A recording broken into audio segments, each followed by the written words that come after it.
여러분, 호주 심플교회 사명 진술은 다음과 같습니다. 우리는 주님의 건강한 제자입니다. 매일 주님 말씀 섭취하며 자라가고 있습니다. 매일 주님 제자 삼는 일에 초점 두어 살고 있습니다.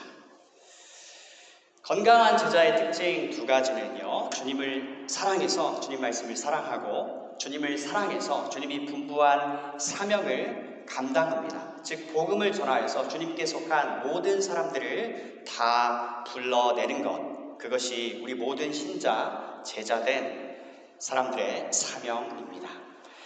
오늘 본문의 38절에 요셉은 예수님의 제자였지만 예수님의 제자라는 표현이 나옵니다. 그래서 이 아침에 주님 제자의 특징에 대해 여러분과 함께 나누기 원합니다. 첫 번째 특징입니다. 제자는 증언하는 사람입니다. 제자는 증인입니다. 본 것을 그대로 증거합니다. 아는 것을 그대로 증거합니다. 아는 것을 안다, 모르는 것을 모른다, 사실대로 증거하는 사람입니다. 그런데 우리 주님이 바로 그러하셨습니다. 자신의 아버지 참 하나님을 증거하셨습니다. 자기가 세상에 온 것은 아버지께서 보내셔서 오셨습니다. 그러기에 아버지께 보냄받아 왔다고 사람들에게 있는 그대로 말씀하셨습니다. 진리만을 말씀하신 주님, 긴 것을 기다, 아닌 것을 아니다 라고 말씀하셨습니다. 마태복음 5장에서 오직 너희 말은 옳다 옳다, 아니라 아니라 하라, 이에서 지나는 것은 악으로부터 나느니라, 주님 말씀입니다. 본문 34절에 군인들이 창으로 예수님의 옆구리를 찔렀습니다. 그러자 바로 피와 물이 쏟아져 나왔습니다. 이것을 목격한 사람은 주님의 제자 요한입니다. 37절에 그들은 자기들이 찌른 사람을 볼 것이다 라는 말씀이 있습니다. 이 말씀은 구약성경 스가랴 12장의 말씀입니다. 예수는 구약에 기록된 말씀의 성취로 오신 분임을 그는 증거합니다. 즉 예수가 세상에 오시기도 전에 이미 그분에 관한 말씀이 기록된 점입니다. 때문에 예수는 간단히 생략하고 그냥 지나칠 수 없는 존재입니다. 하나님의 택하신 자, 메시아, 구원자이십니다. 오늘 우리는 사도신경 이 신앙고백 내용 중에 장사된 지 사흘 만에 죽은 자 가운데서 다시 살아나셨으며 에서 장사된 지에 해당하는 내용을 함께 보고 있습니다. 주님의 죽으심 다음에 곧바로 따라오는 것은 부활입니다. 여러분, 부활은 죽은 사람이 다시 살아나는 사건이죠. 기절한 사람이 다시 깨어나는 것을 부활이라고 하지 않습니다. 로마 군인이 자신이 들고 있던 창으로 주님 옆구리를 찌르니 바로 피와 물이 쏟아져 나왔습니다. 주님은 기절하지 않으셨습니다. 창으로 찌르기 전 그 군인은 주님이 이미 죽으신 것을 확인하였습니다. 반면에 주님 양 옆에 달려있던 죄수들은 여전히 살아 있었습니다. 그래서 그들의 다리를 쳐서 부러뜨렸습니다. 하지만 주님의 다리는 아닙니다. 왜죠? 이 점도 이미 구약 성경에 기록되었습니다. 출애굽기 12장, 민수기 9장, 시편 34장에 기록되었습니다. 주님에 관한 기록입니다. 주님은 이미 죽었고 상대적으로 일찍 돌아가신 것입니다. 사랑하는 여러분, 주님이 받으신 고난과 고통의 정도를 우리는 결코 헤아릴 수 없습니다.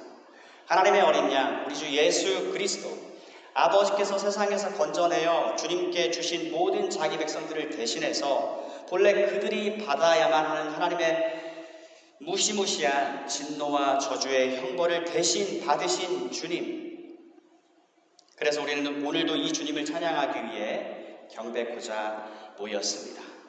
이 육체적인 고통은 물론이고요, 영적인 고통, 이루다 헤아릴 수 없는 고통을 받으시며 마침내 주님은 숨을 거두셨습니다. 그런데 너무 일찍 돌아가신 겁니다.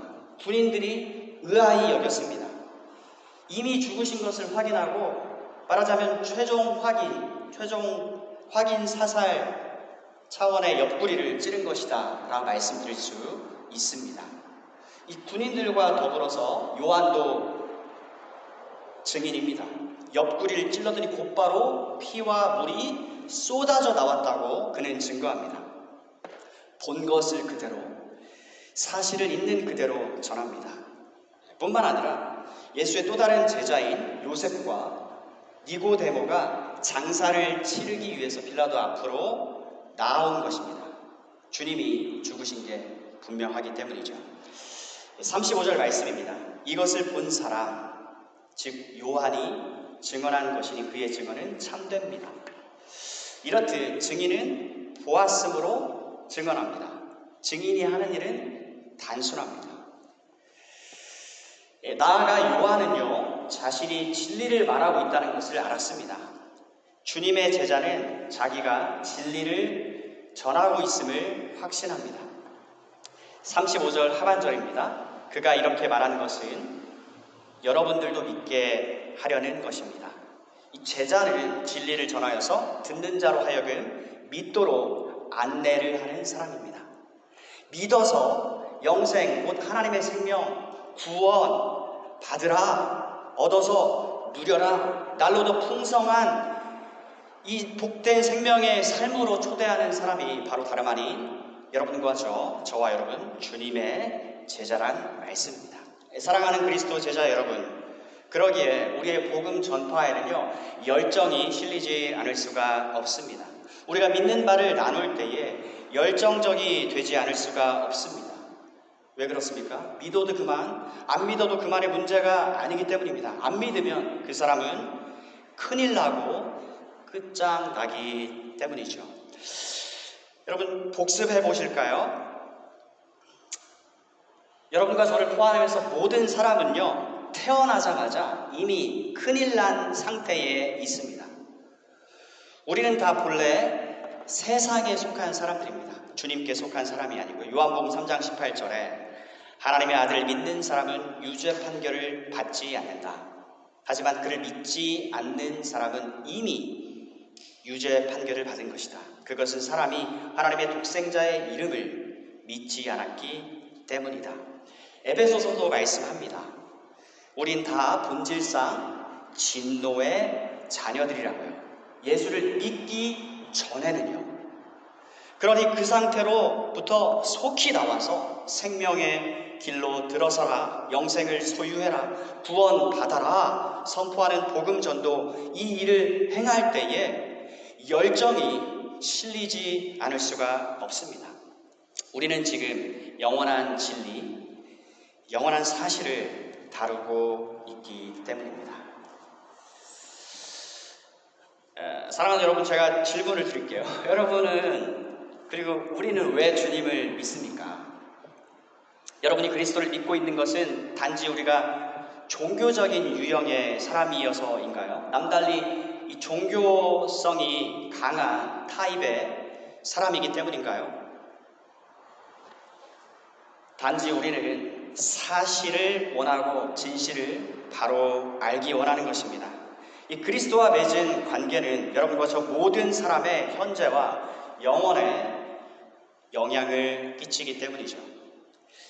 그분을 하나님이 보내셨기 때문에 중요한 문제 아닐 수가 없습니다. 제차 예수의 몸에서 피와 물이 나왔다는 사실, 그것을 현장에서 직접 목격했다는 사실이 중요한 이유는 하나님이 친히 세상에 오신 것의 입증이기 때문에 그렇습니다. 무슨 말씀인고 하니, 사람처럼 생기었으나 실제 사람은 아니고 마치 뿌연 연기처럼 희미하게 그 모양을 나타내신 게 아니라 성령으로 잉태되어 동정녀 마리아에게 나신 분, 실제로 사람이 되셨다, 이 점을 증거하기에 중요합니다. 그분이 실제 십자가에 못 박혀 피 흘려 죽으신 것입니다. 바로 믿는 여러분과 저의 죄사함과 직결이 되는 문제이기 때문에 중요합니다. 하나님의 법은 말씀합니다. 피 흘림이 없은즉 죄사함, 죄 용서도 없다. 그런데 참 사람이 되신 하나님의 아들 그리스도께서 우리를 위해 피 흘려 돌아가셨습니다. 그래서 예수의 증인으로서 우리가 증거하는 그 내용에 예수의 죽으심은 생략이 될 수가 없습니다. 실제 죽으셨습니다. 그분 몸에서 피와 물이 생생하게 흘러나온 사실입니다. 정리하면요, 그리스도의 죽음은 부활과 연결지어 중요하고요, 그리스도의 죽음은 우리 죄를 대신해 죽으신 대속적 죽음과 연결되어 중요하다는 말씀입니다. 그래서 첫 번째 포인트, 주님의 제자는 사실을 증거하는 사람입니다. 진리의 사람입니다. 우리 모두는, 사랑하는 여러분, 예수의 증인들입니다. 이어지는 특징은 이것입니다. 제자는 주님 나라를 진정 위하는 사람입니다. 주님 나라를 위해서 살아가고 있습니다. 본문에 두 명이 등장하죠. 둘 다 유대 지도자입니다. 앞서 예수를 처형하는 일에 앞장선 유대 지도자들과 대조를 이룹니다. 주님은 유대인의 왕이신데 하나님의 참 이스라엘의 왕이십니다. 단순히 혈통 민족적인 유대인 말고 마음으로 참되게 하나님을 사랑하며 경외하는 유대인, 그래서 참 유대인, 참 이스라엘의 왕이십니다. 바로 그 카테고리에 속하는 두 명의 유대 지도자를 우리는 함께 보고 있습니다. 한 명은 아리마대 사람 요셉입니다. 그가 빌라도에게 예수님의 시체를 가져가겠다고 요청하였습니다. 신기하죠? 어디 숨었다가 짠하고 나타난 거야 싶을 정도로 그가 이제 전면에 등장을 합니다. 그가 빌라도에게 요청한 것은 예수님입니다. 주님의 시신을 가져다가 장사하기 위함입니다. 그분의 존재에 걸맞게 합당하게 장사 지내기 위해서입니다. 여러분, 우리는 마리아를 기억합니다. 주님이 원수들에게 체포당하시기 전에 그녀는 자신이 손수 준비한 값비싼 향유를 주님 발에 부었습니다. 그렇게 마리아는 주님 장례를 예비하였습니다. 그분의 영광에 걸맞게 합당한 예비를 하였고, 이 점은 요한복음 12장에 기록되어 있죠. 그녀는 아시는 바대로 주님이 생명을 주시어서 다시 살게 하신 나사로의 누이입니다. 오늘 본문 19장에는 우리를 구원하기 위해 죽임당하신 주님의 시신을 제대로 안치하기 위해 준비한 것을 실행한 이가 기록되어 있습니다. 바로 요셉과 니고데모입니다. 그래서 두 번째 포인트는요, 이들 모두는 주님 제자들로 주님 나라를 위해 살아가는 사람들이다라는 특징입니다. 여러분, 로마서는요, 하나님 나라, 주님 나라를 위해 살아가는 사람들의 이름을 열거하며 그들의 수고와 협력에 감사하는 내용으로 끝이 나요. 로마서 15장, 16장에서 부부의 이름이 거론됩니다. 브리스길라, 아굴라, 에베네도, 마리아, 암블리아와 스다구, 우르바노, 아벨레. 다소 생소한 이름들이지만, 발음도 힘들지만 이들 모두가 다 주님 나라를 위해 함께 위하는 동역자들입니다. 바울도 주님 나라를 위해 살았습니다. 여러분과 저도 주님 나라를 위해 살아가며 주님이 우리의 이름을 기억하신다는 점이죠. 사랑하는 여러분, 예수님의 11제자나 오늘 본문에 오늘 이 메시지를 통해서 제가 거론하는 인물들, 이름들, 마리아, 니고데모, 요셉, 한 가지, 주님의 죽으심의 의미와 부활에 대해서 어느 누구도 제대로 이해를 하고 있는 사람은 아직 없었습니다. 하지만 그럼에도 자신들의 주님께 대한 이들의 믿음과 사랑에는 진정성이 있습니다. 진심을 담아서 주님 나라를 섬기는 도리를 우리에게 오늘 보여주고 있습니다.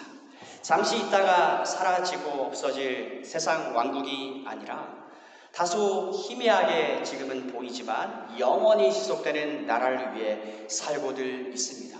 그들이 진정 사랑하는 주님과 주님 나라를 위해 헌신하는 모습을 우리는 이 아침에 봅니다. 하나님을 찬양합니다. 우리 모두는 본래 세상에 속하였던 사람들이었는데 우리를 불러내 주셔서 주님께 속한 자가 되게 해주신 은혜와 사랑을 전적인 하나님의 은혜입니다. 이렇듯 요셉, 니고데모, 사도 요한, 그리고 마리아 등 주님께 속한 사람들이 정성과 마음 중심을 다 들여서 최고의 것으로 하나님을 섬기는 것을 볼 수 있어 하나님께 참 감사합니다. 그리고 이 점을 함께 바라볼 때에 우리 또한 도전과 격려를 얻습니다. 주님 영광에 걸맞는 합당하게 준비하고 예비한 마음, 그 손길을 우리는 봅니다.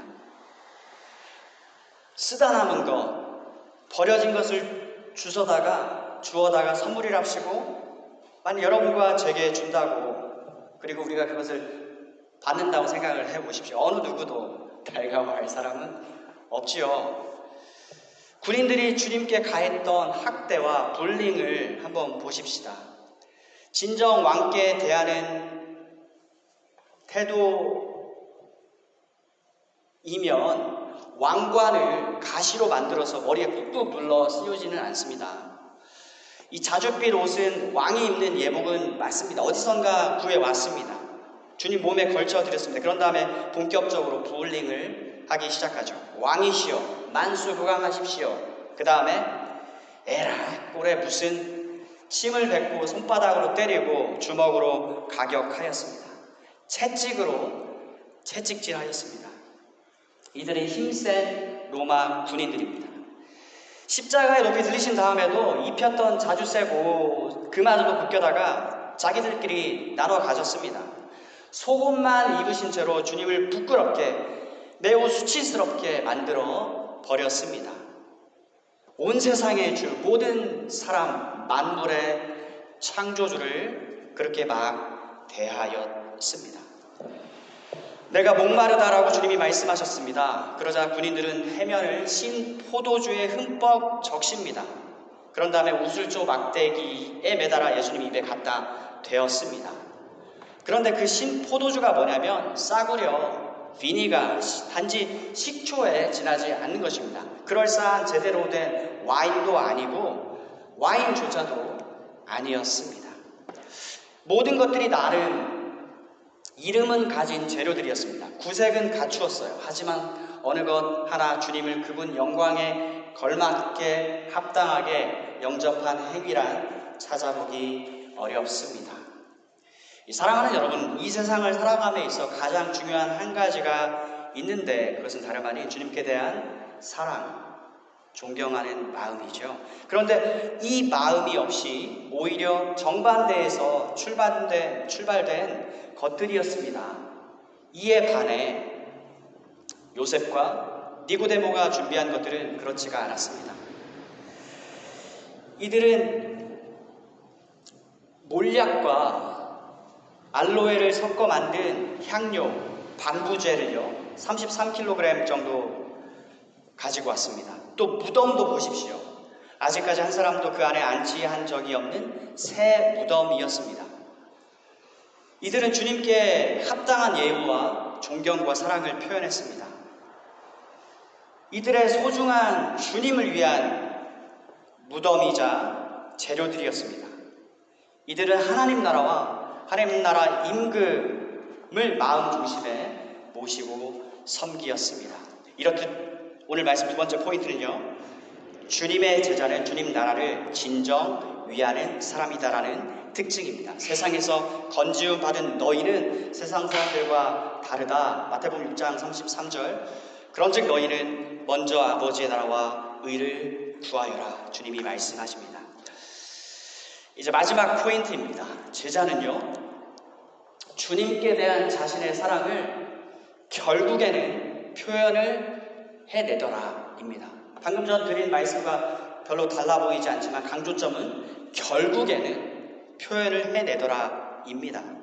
사랑하는 여러분, 주님 섬기는 이 모양에 있어서 어떤 영웅적인 것, 멋진 것, 용감하고 화려한 것, 이게 핵심이 아닙니다. 우리는 이미 용맹스럽고 대담한 한 명의 제자의 호언장담과 그의 처절한 실패와 패배를 보았습니다. 베드로 이야기죠. 그런데 비단 베드로만의 이야기가 아니죠. 제가 감히 말씀드리는 것은 여러분과 제가 그다지 용감하고 멋지고 그러지 않아도 괜찮습니다. 그게 중요한 게 아니고 주님의 은혜로 나란 사람이 택함을 받았다라고 하는 이 점, 그래서 주님께 감사한 마음, 이 은혜에 걸맞게 하루하루를 살아가는 모양, 이것이 중요하다는 말씀입니다. 한 방에 대박을 내는 게 중요한 게 아니라 꾸준함, 진득함, 이게 중요합니다. 충성됨입니다. 충성됨은 늘 돌아보면 그 자리에 항상 있는 모양입니다. 쟁기를 주님이 하신 말씀 따라 쟁기를 지는 자가 뒤를 보지 않고 계속해서 묵묵히 꾸준하게 그 길을 걸어가는 모양입니다. 많은 사람들이 이런 기도를 합니다. 주님, 머리가 될지언정 꼬리가 되지 않게 해주시옵소서. 주님, 이 사람을 크게 들어 사용해 주시옵소서. 우린 주님의 백성들입니다. 세상에 영향력 있는 존재들로 축복하여서 우리를 굳건하게 세워 주십시오. 우리는 이런 기도를 마치 당연하고 자연스러운 것으로 여기기 시작했습니다. 제가 태어나기도 전에 이미 이런 세상 생각들이 자리가 잡혀 있어서 그냥 자연스럽게 접하면서 우리는 그렇게 자랐던 것 같습니다. 그런데 웬걸요? 누가복음 9장 23절에 누가 됐든 나를 따르려거든 자기를 부인하고, 즉 영웅적인 종이 되려 하지 말고 오직 한 분 주님만 영웅 되도록 우리는 부름을 받은 종이요, 이게 바로 자기 부인입니다. 사랑하는 여러분, 주님을 섬김에 있어 그것이 언제나 늘 화려하고 멋지고 용기 있고 영웅적일 필요는 없습니다. 중요한 것은 진실성이고 또 진실성입니다. 우리는 크기와 영향력에 대해서 많이 얘기를 하는데요. 사랑하는 여러분, 세상에 진정 영향력을 주려면 그들보다 더 크고 강력하고 화려한 게 필요한 게 아니라 그들에게 없는 것으로 그들에게 끼치는 게 유일한 방법입니다.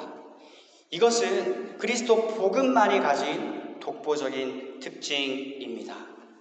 재차 세상에 없는 바로 그것으로 우리는 진정 세상에, 그리고 동료 그리스도인들에게 영향력을, 도전을, 격려를 끼칠 수 있습니다.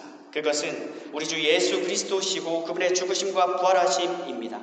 우리를 위해서 하나님의 율법을 전부 성취하심입니다.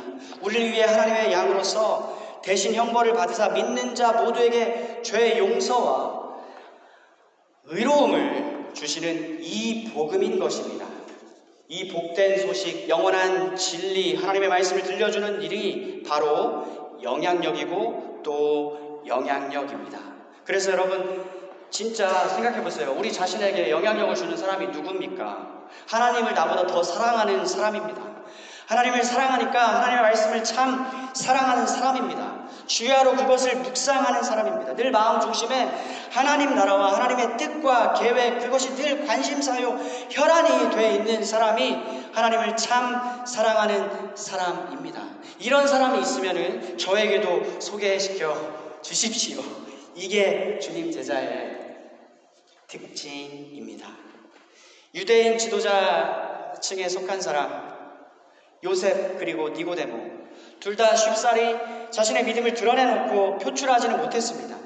유대 지도자들이 무섭고 두려웠기에 그들이 얼마나 예수를 핍박하며 전략적으로 움직였는지 우리는 모릅니다.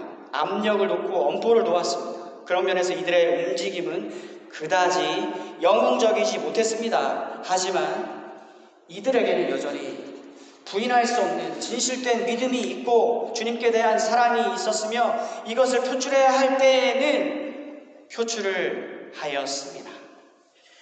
요셉은 이 주님의 시신을 얻기 위해서 허락을 구해야 하는 과정을 차분하게 묵묵히 밟았죠. 니고데모는 요한복음 3장에서 주님을 찾아와서 주님께로서 주님이 왜 세상에 오셨는지, 주님을 보내신 분이 바로 하나님이시다라고 하는 이 복음을 들은 이후 그의 믿음은 점차적으로 조금씩 성장해 갔습니다. 그는 요한복음 7장에 등장하고요, 오늘 19장에 재차 여전히 등장을 합니다. 사랑하는 여러분, 바로 이 점을 오늘 아침 여러분과 나누고 있습니다. 주님, 영웅적이거나 유명하거나 화려하지 않아도 좋으니, 심지어 비겁해 보이고 소심해 보여도 좋으니, 주님이 우리에게 심겨주셔서 우리 마음 한가운데 한 복판의 중심 자리 잡아 있는 영적인 생명, 주님을 향한 우리의 이 부인할 수 없는 참된 사랑과 섬김이 늘 어김없이 발휘되어질 수 있도록 우리를 인도해 주시니 참으로 감사드립니다. 우리를 인도해 주시옵소서. 그래서 세 번째 포인트는요, 주님을 향한 믿음과 사랑은 결국에는 표현이 되어지더라 하는 점을 교훈받습니다. 사랑하는 여러분, 오늘 우리는 요한, 요셉, 니고데모의 증언과 주님 섬김의 모습을 통해 주님의 제자 특징 세 가지를 함께 살펴보았습니다. 제자는 진리를 전하는 사람입니다. 예수는 하나님이 보내셔서 오신 분입니다. 이 사실을 사람들이 듣고 믿게 되기를 간절히 바라면서 전하고 있습니다. 제자는 주님 나라를 위해서, 그 나라가 온전히 완성되어지기 위하여서 오늘을 살아가고 있습니다.